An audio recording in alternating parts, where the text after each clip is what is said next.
वीतराग्य सर्वज्ञ दोष बिन श्री जिन की वाणी। सप्त तत्व का वर्णन जामी सबको सुखदानी।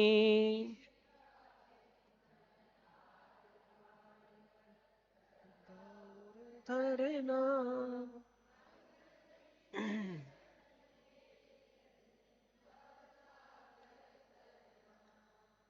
बीज राखे फल भोगवी। जो किसान जग माय त्यो चक्री नृप सुख करई। धर्म विसारी नाय। यह विधि राज करे नर नायक भोगे पुण्य विशालो। सुख सागर में रमत निरंतर जात न जान्यो कालो।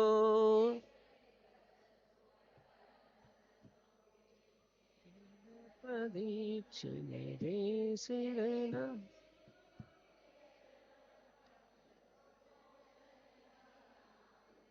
तीन प्रदीक्षिण दे सिर नायो। कर पूजा तुति कीनी। साधु समीप विनय कर बैठ्यो चरणन में दिठी दीनी।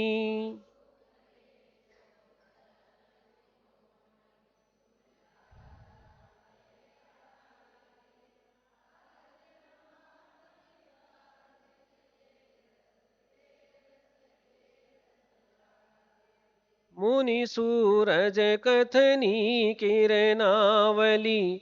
लगत भरम बुद्धि भागी। भवतन भोग स्वरूप विचार्यो परम धर्म अनुरागी।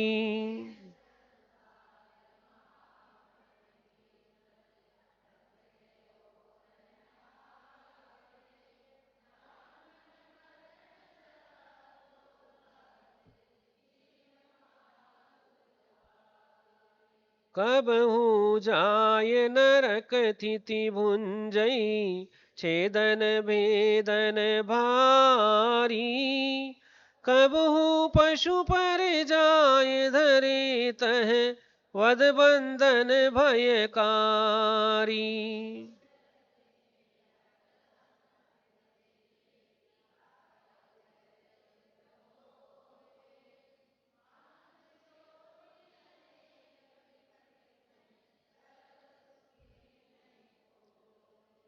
कोई इष्ट वियोगी बिलखे।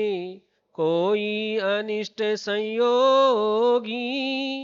कोई दीन दरिद्री बिगुचे। कोई तन के रोगी।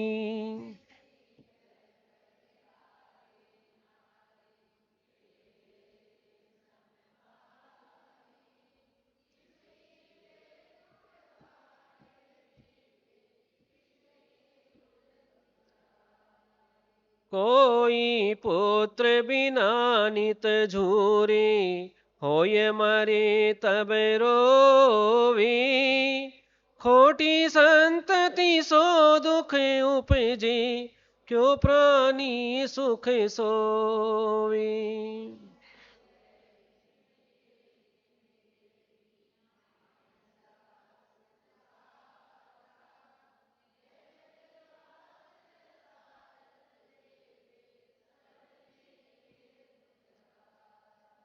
जो संसार विषय सुख होता। तीर्थंकर क्यों त्यागी। काहे को शिव साधन करते। संजम सो अनुरागी।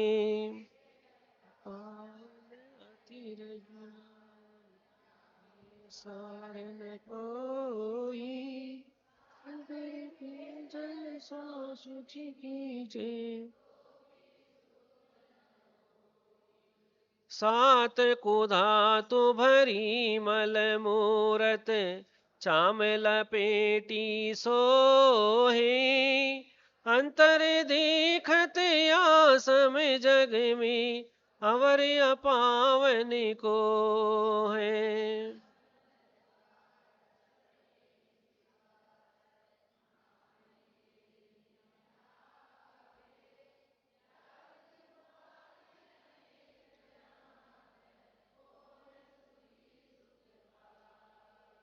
पोसत तो दुख दोष करे अति शोषत सुख उपजावी दुर्जन देह स्वभाव बराबर मूर्ख प्रीति बढ़ावी।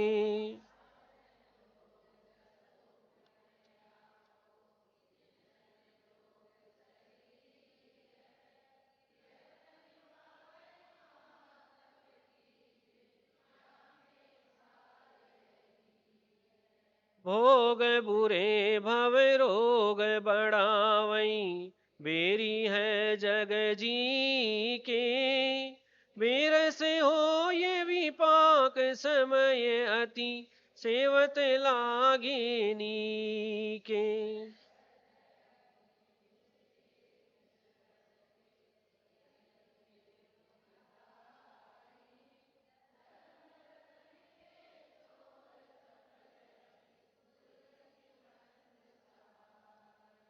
मोह उदय यह जीव अज्ञानी भोग भले कर जाने जो कोई जन खाए धतूरा सो सब कंचन माने।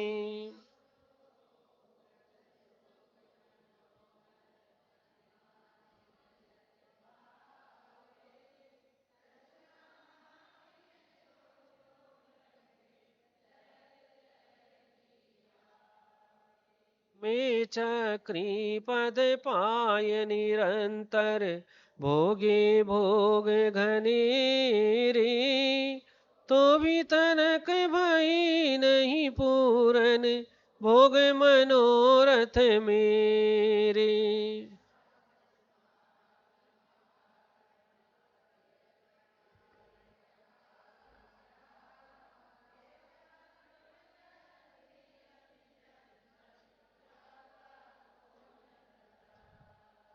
मोह महारी पुबैर विचार्यो जग जिय संकट डारी घर कारागृह वनिता बेड़ी परिजन जन रखवारी।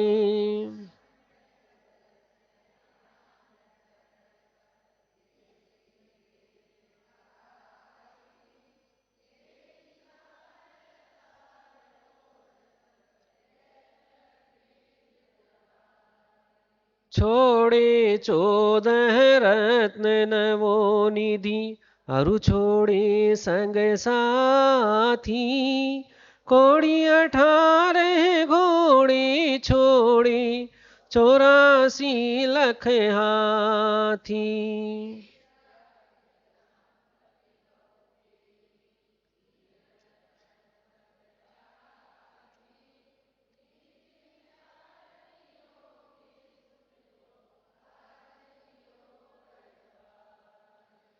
होय निशल्य अनेक नृपति संग भूषण वसन उतारी श्री गुरु चरण धरी जिन मुद्रा पंच महाव्रत धारी।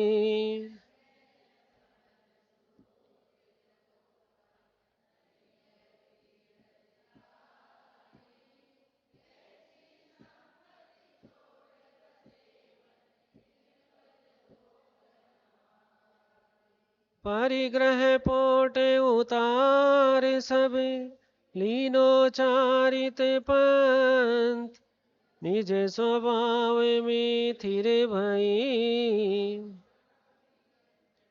जय बोलो श्री पार्श्वनाथ भगवान की।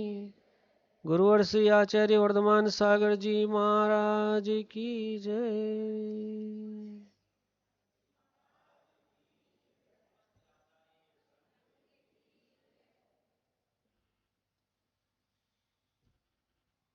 अन्यत्व भावना, कल एकत्व भावना की चर्चा करी थी, आज अन्यत्व भावना। अन्य यानी अन्य का मतलब दूसरा, मतलब ये मेरा नहीं है, सब पर ही है इस प्रकार की भावना, अन्य ही है, अन्यपने की भावना। मोह रूप मृग तृष्णा जग में, मृग तृष्णा, मृग तृष्णा किसको बोलते हैं? मृग यानी हिरण, और तृष्णा यानी उसकी प्यास, उसकी इच्छा। हिरण मरुस्थल में जब जाता है तो यदि उसे प्यास लगती है तो वो पानी की ओर दौड़ता है, और दूर उसको चमकता हुआ जो रेत है वो चमकता हुआ ऐसा लगता है कि वहां पर पानी है, और वो हिरण दौड़ करके उस स्थान पर जाता है, लेकिन वो तो रेत चमक रही थी, पानी थोड़ी था वहां पर। फिर वहां से देखता है तो उसे दूर फिर वही रेत चमकती हुई दिखाई देती है, ऐसा लगता है कि पानी है। हिरण फिर दौड़ता है, और दौड़ करके वहां जाकर के देखता है तो वहां फिर पानी नहीं मिलता। इस प्रकार वह दौड़ दौड़ करके अपनी जान गंवा देता है, लेकिन उसे पानी की प्राप्ति नहीं होती। क्या करें? मिथ्या जल चमके, वहां उस रेत में वो जल, जल तो नहीं होता, लेकिन वो जल का भ्रम है, वो चमकता हुआ दिखाई देता है।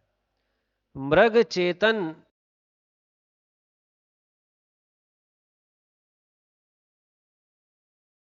आत्मा है, ये भी भ्रम में है, ये भी भ्रमित है, ये भी धोखे में है।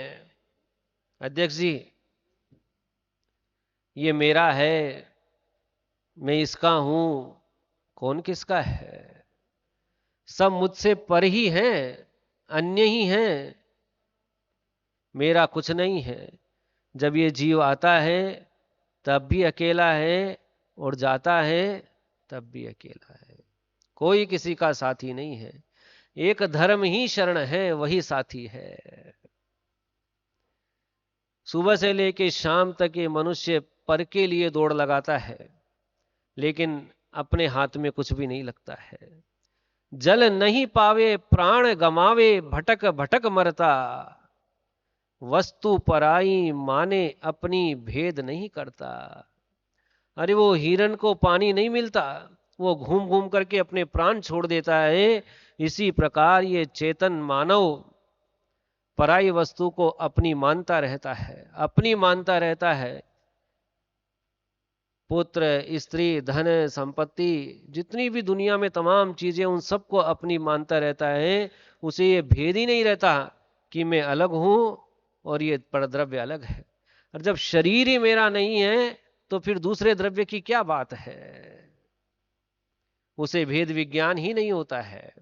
और जब तक ये भेद विज्ञान नहीं होता तब तक वो संसार में काल का ग्रास बना हुआ मृत्यु का भोजन बना रहता है। तू चेतन अरु देह अचेतन, मंगत राम जी कह रहे हैं तू चेतन है। चेतन मतलब ज्ञान दर्शन उपयोग वाली आत्मा है तू, और ये शरीर अचेतन है। अचेतन मतलब ये मूर्ति का इसमें जीव नहीं है, ये प्राणों से रहित है, ये 10 प्राण से रहित है। यह जड़, ये शरीर जड़ है, और ये आत्मा ज्ञानी है।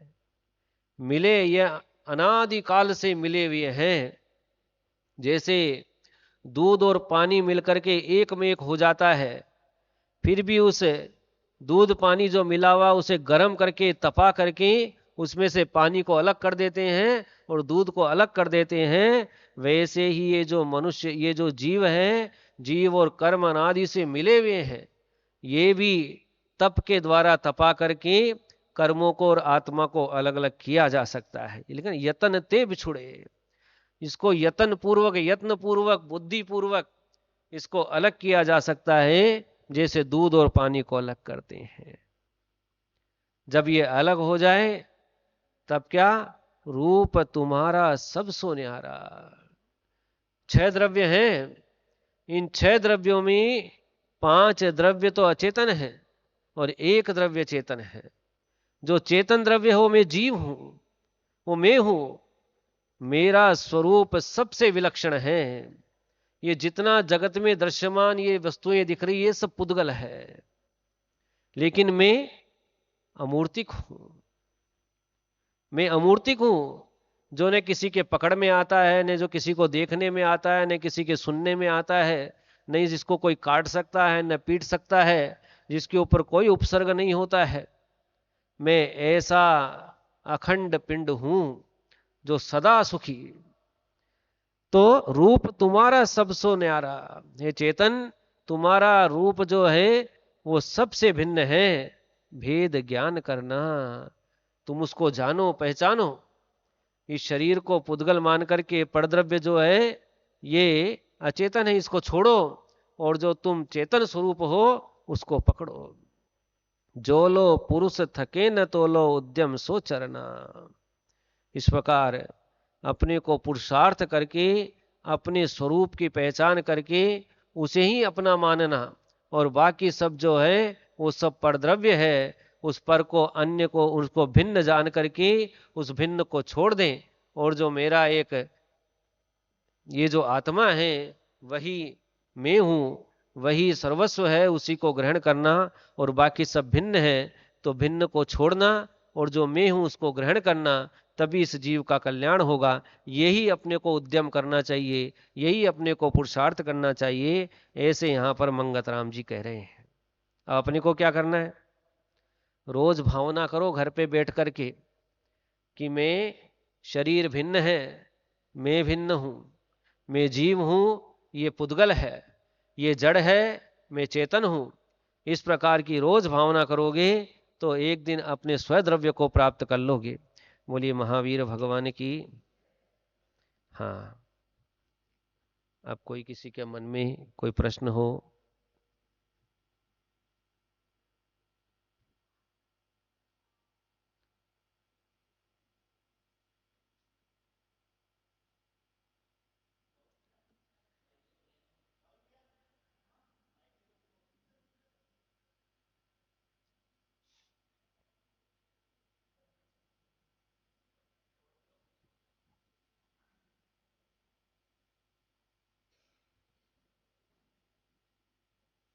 नमस्ते महाराज जी। 3 इंद्रिय जीव के कर्णेंद्रिय नहीं होती, तो मरती हुई चींटी को यदि अपन नमोकार मंत्र सुनाते हैं तो क्या लाभ होएगा? हाँ, ये प्रश्न बहुत सुंदर प्रश्न है, और प्रत्येक माँ अपने बच्चे को ये सिखाती है कि जीव मर जाए तो तुरंत नमोकार बोलना शुरू कर दो। और घर में चींटियां ज्यादा होती है, चींटी मरती है तो तुरंत माँ भी बोलने लगती है, बच्चा भी बोलने लगता है। प्रश्न ये है कि 3 इंद्रिय होती है चींटी, उसको कर्ण इंद्रिय नहीं होती, उसको कान नहीं होते, तो नमोकार मंत्र उसको सुनाना कि नहीं सुनाना? देखिए, नमोकार मंत्र आप उसको सुनाएंगे, उसको सुनाई नहीं पड़ेगा, क्योंकि उसके कान नहीं है। चूंकि आपके बच्चे में जीव दया के संस्कार डालने हैं, इसलिए आप उसको यदि उस समय बताते हैं कि कोई जीव मर रहा हो तो नमोकार मंत्र सुनाना चाहिए, तो वो संस्कार देने के लिए ठीक है। दूसरी बात क्या है, जब आप उसको भक्ति से उस समय नमोकार मंत्र सुनाते हैं तो उस समय की पौद्गलिक वृणाएं भी उसको ऐसी प्राप्त होती है जो उसको थोड़ी बहुत उसके दुख में सुख प्राप्त कराए, इसलिए वो व्यर्थ नहीं जाती। नमस्ते महाराज।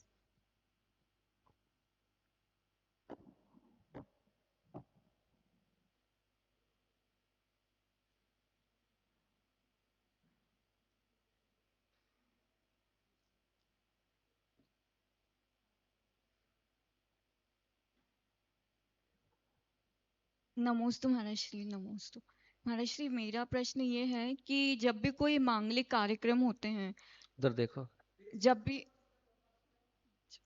जब भी कोई मांगलिक कार्यक्रम होते हैं तो उसमें जैसे मंगल कलश की स्थापना की जाती है, तो वो जो मंगल कलश होता है उसका क्या महत्व होता है?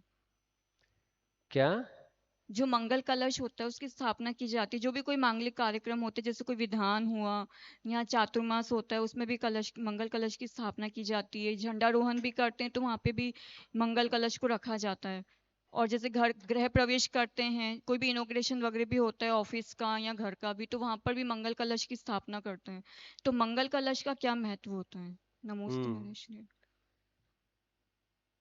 लोक में कुछ चीजें ऐसी हैं जिन्हें मांगलिक माना गया है।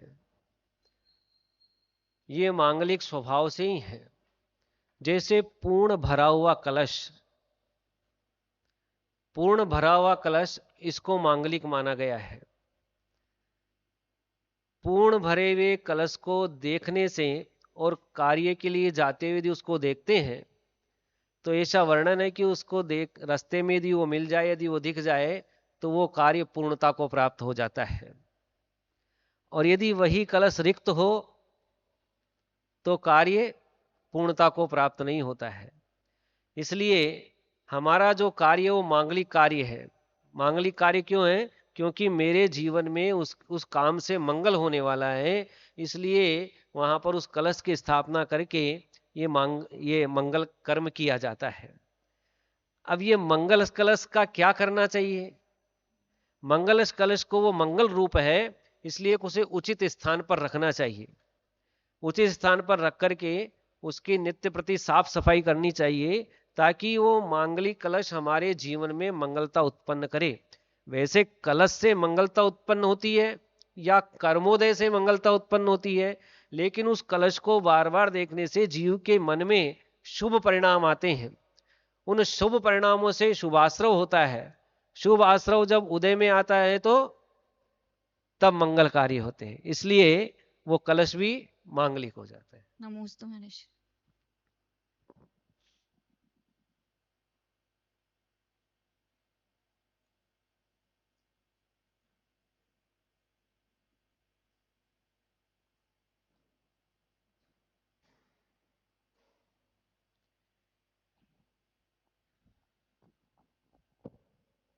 नमस्ते गुरुदेव।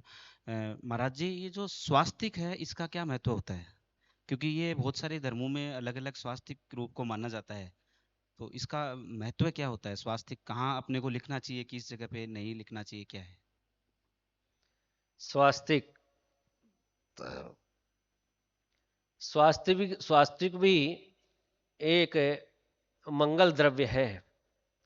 जब प्रलय होती है तो हमारा जो सम्मेद शिखर पर्वत है और जहाँ से भगवान का जन्म होता है, ऐसी अयोध्या नगरी है, वहाँ से एक स्वास्तिक निकल करके ऊपर आ जाता है। और ये दो स्थान हमेशा हमेशा के लिए शाश्वत सुरक्षित रहते हैं। तो ये मंगल पदार्थ है। इसकी स्थापना करने से एक तो जीव को पंचम गति में जाने की लालसा उत्पन्न होती है कि इसकी जो चार दिशाएं हैं वो चार गति की सूचक है, वहां से हमें पंचम गति प्राप्त करनी है। और दिक्सूरा क्या है कि इसमें एक विशेष प्रकार से नंबरों की व्याख्या की जाती है। वहां पर उस व्याख्या में अंत में यह आता है कि जीव और पुद्गल, ये दो पदार्थ संसार में हैं।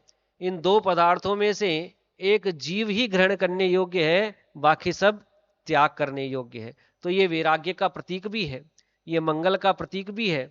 जब दीक्षा होती है तो स्वस्तिक के ऊपर ही उसको बैठा करके दीक्षा दी जाती है ना। और जब कोई संस्कार करने होते हैं तो स्वस्तिक को इतना मंगल माना जाता है कि वहां पर उसको बना करके संस्कार किए जाते हैं।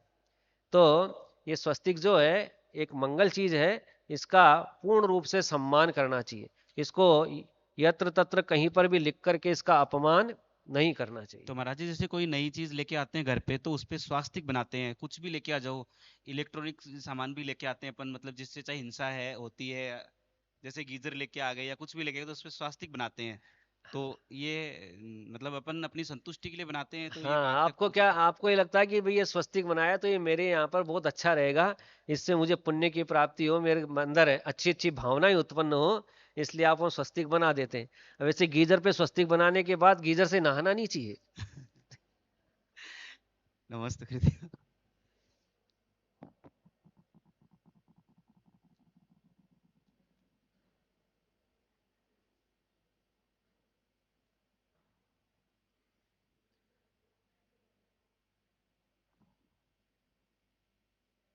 नमस्ते महाराज। मेरा प्रश्न है मंत्र शक्ति पे है महाराज जी। ऐसे उदाहरण मिलते हैं कि नमोकार मंत्र बोलने से बड़े बड़े चमत्कार हुए हैं। एक विषापहार मंत्र था, विष उतर जाता है। अन्य धर्म में भी देखा गया है कि मंत्र शक्ति से कोई पूजा वगैरह करते हैं, वो कोई मंत्र बोलते हैं, पीलिया उतर जाता है। तो ये मंत्र तो पुद्गल है, तो ये शक्ति पुद्गल की है या हर मंत्र के पीछे कोई देवता है?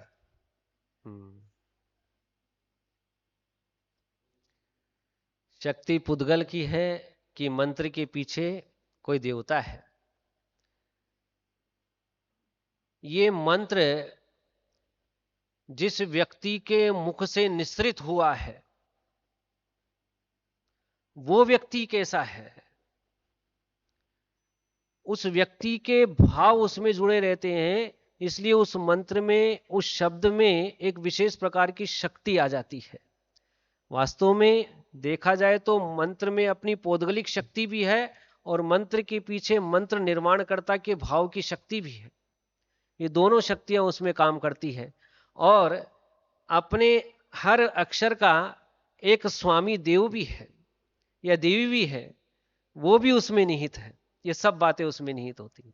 अच्छा महाराज जी, कोई मंत्र है उसका अनुवाद हिंदी में करें, जैसे नमो अरिहंताणम, और हम बोलते हैं अरिहंतों को नमस्कार हो, सिद्धों को नमस्कार हो, तो शक्ति क्या वही रहती है या मूल मंत्र के शब्द में ही रहती है? भाव में शक्ति है। नहीं, मंत्र में तो शक्ति है होगी तो उस मूल शब्द में ही होगी। भाव तो अलग चीज है, भाव की शक्ति तो अलग है, आपने बताया। मूल मंत्र की जो मंत्र पौद्गलिक शक्ति है वो तो उस मूल मंत्र के अनुरूप ही होगी। नहीं, उस बीजाक्षर में तो अपनी शक्ति है, लेकिन बीजाक्षर का भान ही नहीं और मात्र उसका उच्चारण मात्र हो तो वो शक्ति उतनी कार्यकारी नहीं होती है। तो उसके पीछे उस करने वाले का भाव भी रहता है, जो उसको सिद्ध करना चाहता है या जो उसकी जाप कर रहा है, उसके भीतर के भाव भी उसमें कार्य करते हैं। नमस्ते।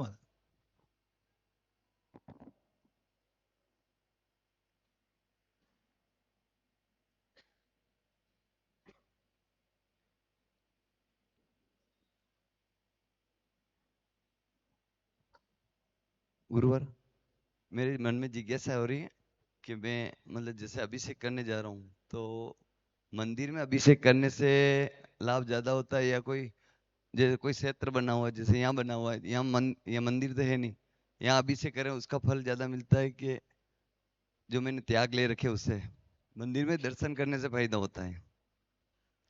द्रव्य, क्षेत्र, काल, भाव, इससे सर्वत्र अंतर पड़ता है। क्षेत्र का भी अंतर आता है, द्रव्य का भी अंतर आता है, भाव का भी अंतर आता है। नमस्ते, त्रिकाल नमस्ते। इस प्रकार से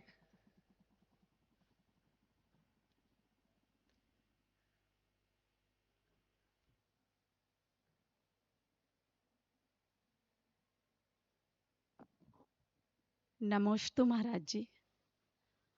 जब हम भक्तामर स्तोत्र का वाचन करते हैं, तत्वार्थ सूत्र जी का करते हैं या कोई भी पूजा करते हैं और हमें उसका अर्थ बिल्कुल भी नहीं आता है, तब हम बोलें, पढ़ें या पूजा करें, एक हमें इनका अर्थ आता है, तत्वार्थ सूत्र जी का या भक्तामर जी का या पूजा का अर्थ, तो इन दोनों में क्या फर्क होता है?